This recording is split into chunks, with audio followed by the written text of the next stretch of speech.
जय राम जी की। श्री वाल्मीकि रामायण युद्ध कांड 71वां सर्ग। अतिकाय का भयंकर युद्ध और लक्ष्मण के द्वारा उसका वध। अतिकाय ने देखा, शत्रुओं के रोंगटे खड़े कर देने वाली मेरी भयंकर सेना व्यथित हो उठी है। इंद्र के तुल्य पराक्रमी मेरे भाइयों का संहार हो गया है तथा मेरे चाचा दोनों भाई महोदर और महापाशु भी सम्रांगण में मार गिराए गए हैं। तब उस महातेजस्वी निशाचर को बड़ा क्रोध हुआ।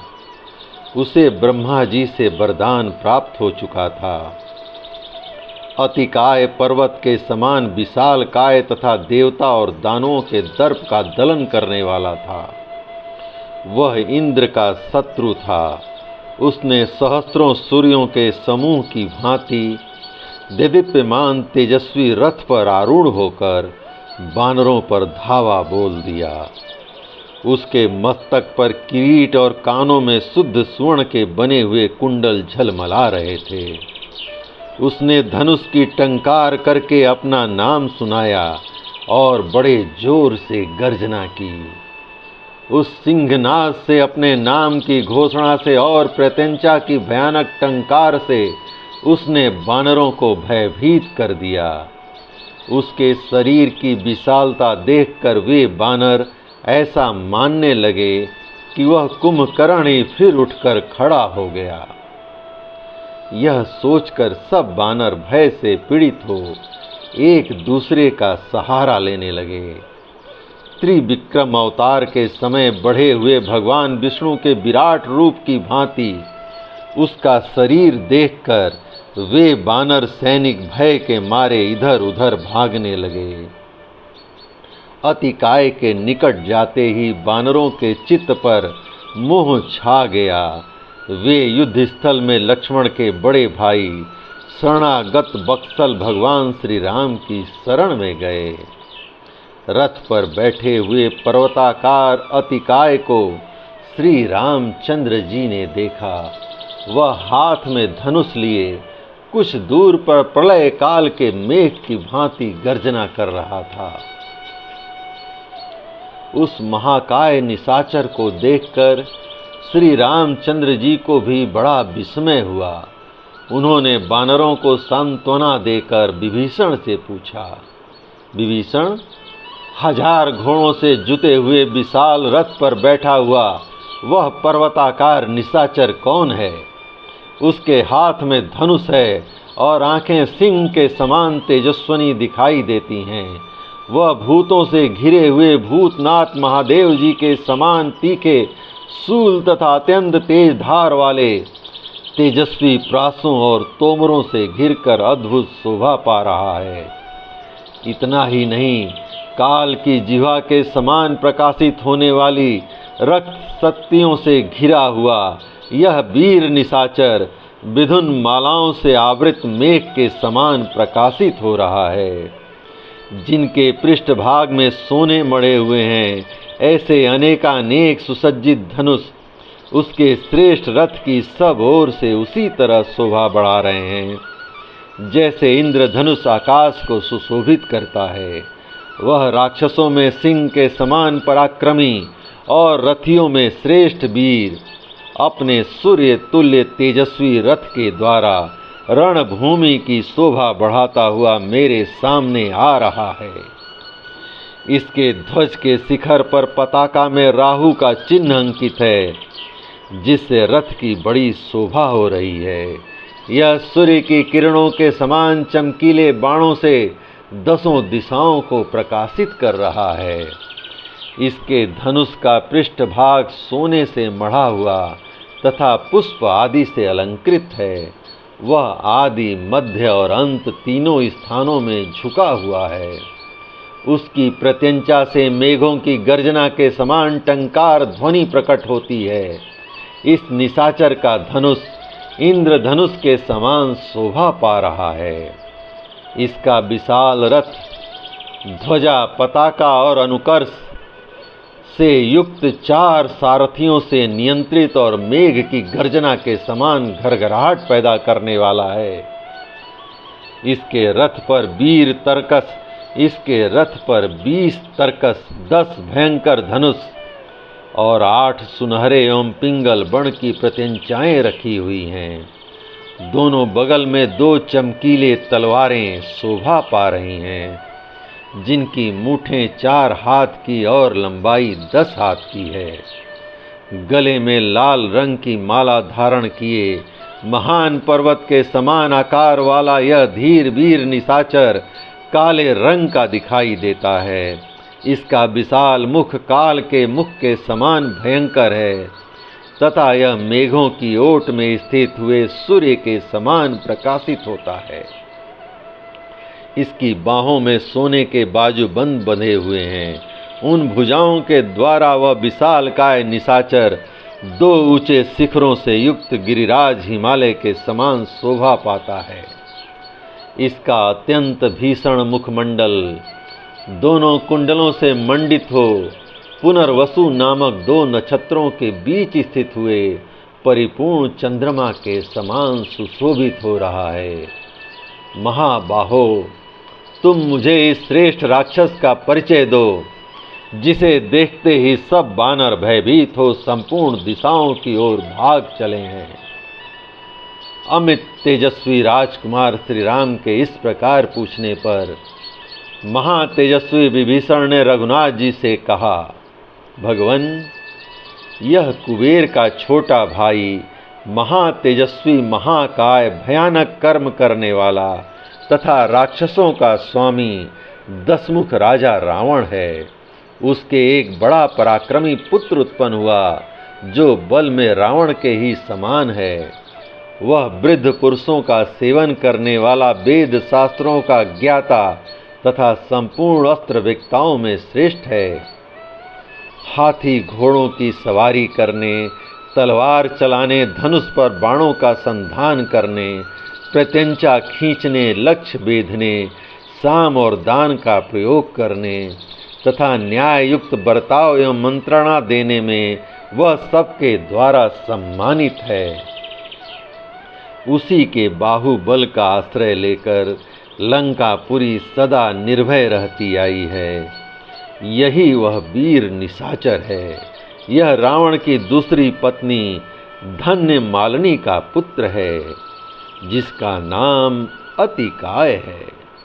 तपस्या से विशुद्ध अंतःकरण वाले इस अतिकाय ने दीर्घ काल तक ब्रह्मा जी की आराधना की थी।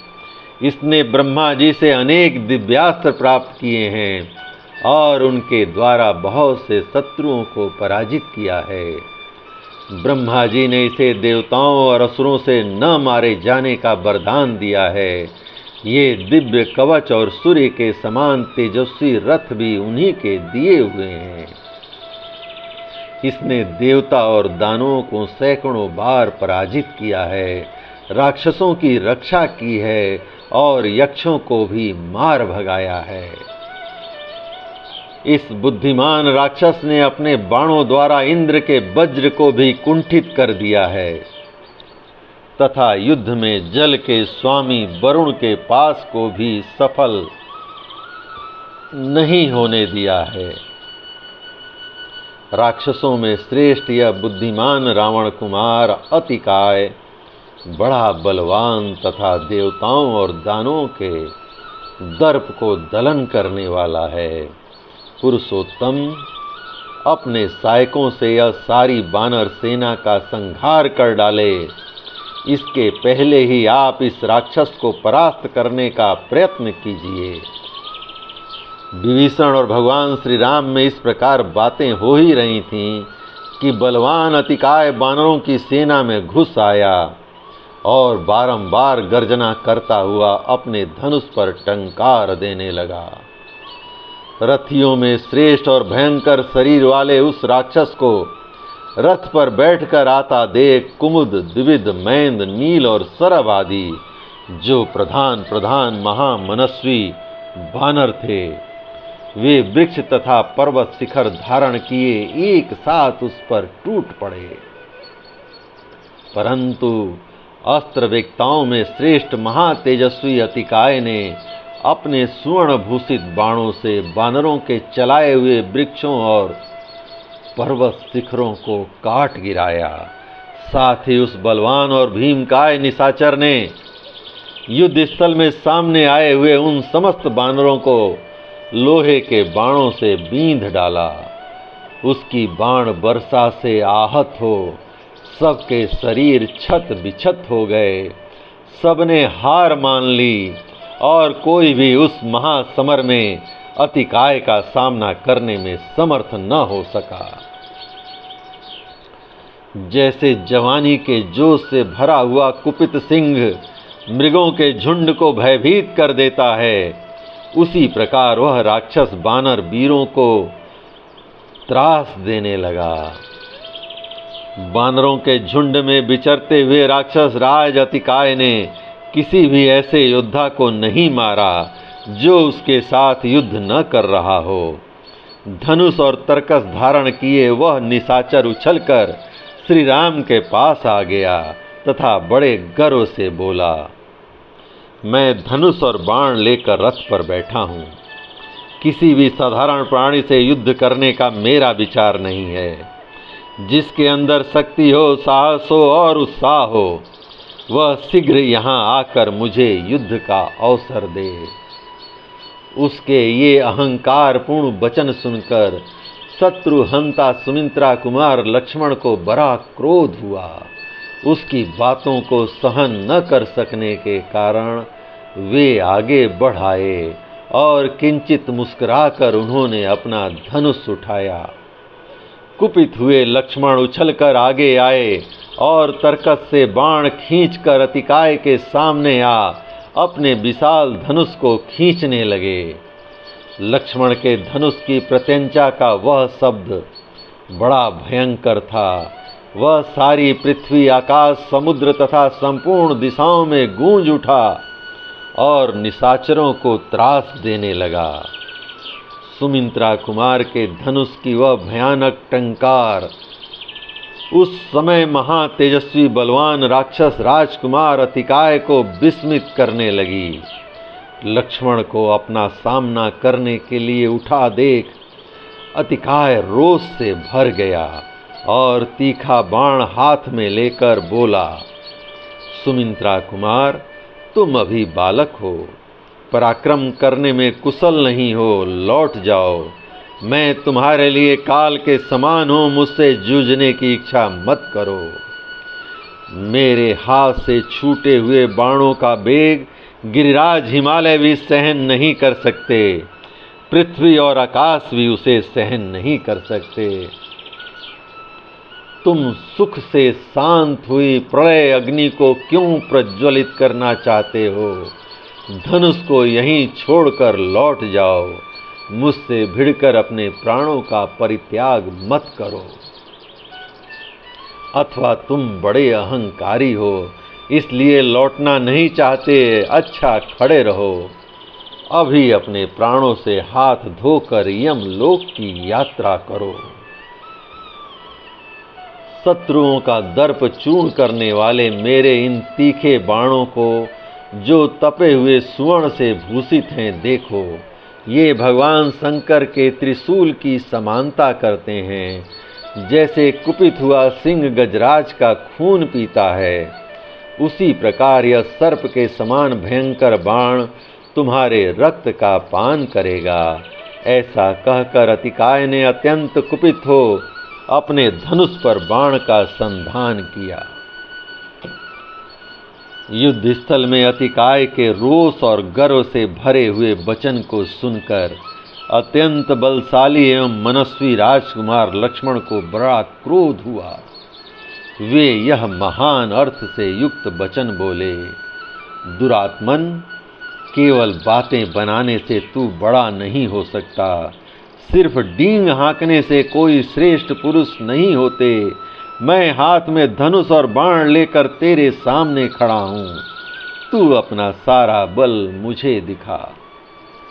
दुरात्मन, केवल बातें बनाने से तू बड़ा नहीं हो सकता। सिर्फ डींग हाँकने से कोई श्रेष्ठ पुरुष नहीं होते। पराक्रम के द्वारा अपनी वीरता का परिचय दे। झूठी सेखी बखारना तेरे लिए उचित नहीं है। सूर वही माना गया है जिसमें पुरुषार्थ हो। तेरे पास सब तरह के हथियार हैं। तू धनुष लेकर रथ पर बैठा हुआ है, अतः बाणों अथवा अन्य अस्त्र शस्त्रों के द्वारा अपना पराक्रम दिखा ले। उसके बाद मैं अपने तीखे बाणों से तेरा मस्तक उसी तरह काट गिराऊंगा जैसे वायु काल क्रम से पके हुए ताड़ के फल को उसके वृंत से नीचे गिरा देती है। आज तपे हुए सुवर्ण से विभूषित मेरे बाण अपनी नोक द्वारा किए गए छिद्र से निकले हुए तेरे शरीर के रक्त का पान करेंगे। तू मुझे बालक जानकर मेरी अवहेलना मत कर। मैं बालक हूँ अथवा वृद्ध, संग्राम में तो तू मुझे अपना काल ही समझ। वामन रूपधारी भगवान विष्णु देखने में बालक ही थे, किंतु अपने 3 ही पगों से उन्होंने समूची त्रिलोकी को नाप लिया। लक्ष्मण की वह परम सत्य और युक्ति युक्त बात सुनकर अतिकाय के क्रोध की सीमा न रही। उसने एक उत्तम बाण अपने हाथ में लिया। तदंतर विद्याधर, भूत, देवता, दैत्य, महर्षि तथा महामना गुह्यक गण उस युद्ध को देखने के लिए आगे आए। उस समय अतिकाय ने कुपित हो धनुष पर वह उत्तम बाण चढ़ाया और आकाश को अपना ग्रास बनाते हुए से उसने लक्ष्मण पर चला दिया। किंतु शत्रु वीरों का संहार करने वाले लक्ष्मण ने एक अर्धचंद्राकार बाण के द्वारा अपनी ओर आते हुए उस विषधर सर्प के तुल्य भयंकर एवं तीखे बाण को काट डाला। जैसे सर्प का फन कट जाए उसी प्रकार उस बाण को खंडित हुआ देख अत्यंत कुपित हुए अतिकाय ने 5 बाणों को धनुष पर रखा। फिर उस निशाचर ने लक्ष्मण पर वे 5 बाण चला दिए। वे बाण उनके समीप अभी आने भी नहीं पाए थे कि लक्ष्मण ने तीखे सहायकों से उनके टुकड़े टुकड़े कर डाले। शत्रु वीरों का संहार करने वाले लक्ष्मण ने अपने पैने सहायकों से उन बाणों का खंडन करने के पश्चात एक तेज बाण हाथ में लिया, जो अपने तेज से प्रज्वलित हो रहा था। उसे लेकर लक्ष्मण ने अपने श्रेष्ठ धनुष पर रखा, उसकी प्रत्यंचा को खींचा और बड़े वेग से वह सहायक अतिकाय पर छोड़ दिया। धनुष को पूर्ण रूप से खींचकर छोड़े गए तथा झुकी हुई गांठ वाले उस बाण के द्वारा पराक्रमी लक्ष्मण ने राक्षस श्रेष्ठ अतिकाय के ललाट में गहरा आघात किया। वह बाण उस भयानक राक्षस के ललाट में धंस गया और रक्त से भीगकर पर्वत से सटे हुए किसी नागराज के समान दिखाई देने लगा। लक्ष्मण के बाण से अत्यंत पीड़ित हो वह राक्षस कांप उठा, ठीक उसी तरह जैसे भगवान रुद्र के बाणों से आहत हो त्रिपुर का भयंकर गोपुर हिल उठा था। फिर थोड़ी ही देर में संभलकर महाबली अतिकाय बड़ी चिंता में पड़ गया और कुछ सोच विचार कर बोला, शाबाश! इस प्रकार अमोघ बाण का प्रयोग करने के कारण तुम मेरे स्मरणीय शत्रु हो। मुंह फैलाकर ऐसा कहने के पश्चात अतिकाय अपनी दोनों विशाल भुजाओं को काबू में करके रथ के पिछले भाग में बैठकर उस रथ के द्वारा ही आगे बढ़ा। उस राक्षस शिरोमणि ने क्रमशः 1, 3, 5 और 7 सहायकों को लेकर उन्हें धनुष पर चढ़ाया और वेग पूर्वक खींचकर चला दिया। उस राक्षस राज के धनुष से छूटे हुए उन सुवर्ण भूषित सूर्य तुल्य तेजस्वी तथा काल के समान भयंकर बाणों ने आकाश को प्रकाश से पूर्ण सा कर दिया।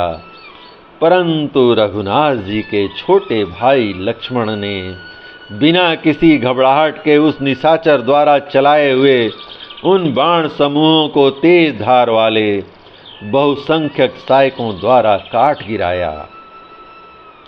उन बाणों को कटा हुआ देख इंद्रद्रोही रावण कुमार को बड़ा क्रोध हुआ और उसने एक तीखा बाण हाथ में लिया। उसे धनुष पर रखकर उस महातेजस्वी वीर ने सहसा छोड़ दिया और उसके द्वारा सामने आते हुए सुमित्रा कुमार की छाती में आघात किया। अतिकाय के उस बाण की चोट खाकर सुमित्रा कुमार युद्ध स्थल में अपने वक्ष स्थल से तीव्र गति से रक्त बहाने लगे, मानो कोई मतवाला हाथी मस्तक से मद की वर्षा कर रहा हो। फिर सामर्थ्यशाली लक्ष्मण ने सहसा अपनी छाती से उस बाण को निकाल दिया और एक तीखा सहायक हाथ में लेकर उसे दिव्यास्त्र से संयोजित किया। उस समय अपने उस सहायक को उन्होंने अग्न्यास्त्र से अभिमंत्रित किया। अभिमंत्रित होते ही महात्मा लक्ष्मण के धनुष पर रखा हुआ वह बाण तत्काल प्रज्वलित हो उठा। उधर अत्यंत तेजस्वी अतिकाय ने भी रौद्रास्त्र का एक स्वर्णमय पंख वाले सर्पाकार बाण पर समायोजित किया। इतने में ही लक्ष्मण ने दिव्यास्त्र की शक्ति से संपन्न उस प्रज्वलित एवं भयंकर बाण को अतिकाय के ऊपर चलाया, मानो यमराज ने अपने काल दंड का प्रयोग किया हो। आग्नेयास्त्र से अभिमंत्रित हुए उस बाण को अपनी ओर आता देख अतिकाय ने तत्काल ही अपने भयंकर बाण को सूर्यास्त्र से अभिमंत्रित करके चलाया। उन दोनों सहायकों के अग्रभाग से तेज प्रज्वलित हो रहे थे। आकाश में पहुंचकर वे दोनों कुपित हुए दो सर्पों की भांति आपस में टकरा गए और एक दूसरे को दग्ध करके पृथ्वी पर गिर पड़े। वे दोनों ही बाण उत्तम कोटि के थे और अपनी दीप्ति से प्रकाशित हो रहे थे, तथापि एक दूसरे के तेज से भस्म होकर अपना अपना तेज खो बैठे, इसलिए भूतल पर निष्प्रभ होने के कारण उनकी शोभा नहीं हो रही थी। तदंतर अतिकाय ने अत्यंत कुपित हो त्वष्टा देवता के मंत्र से अभिमंत्रित एक सींग का बाण छोड़ा, परंतु पराक्रमी लक्ष्मण ने उस अस्त्र को इंद्रास्त्र से काट दिया। सींग के बाण को नष्ट हुआ देख रावण पुत्र कुमार अतिकाय के क्रोध की सीमा न रही।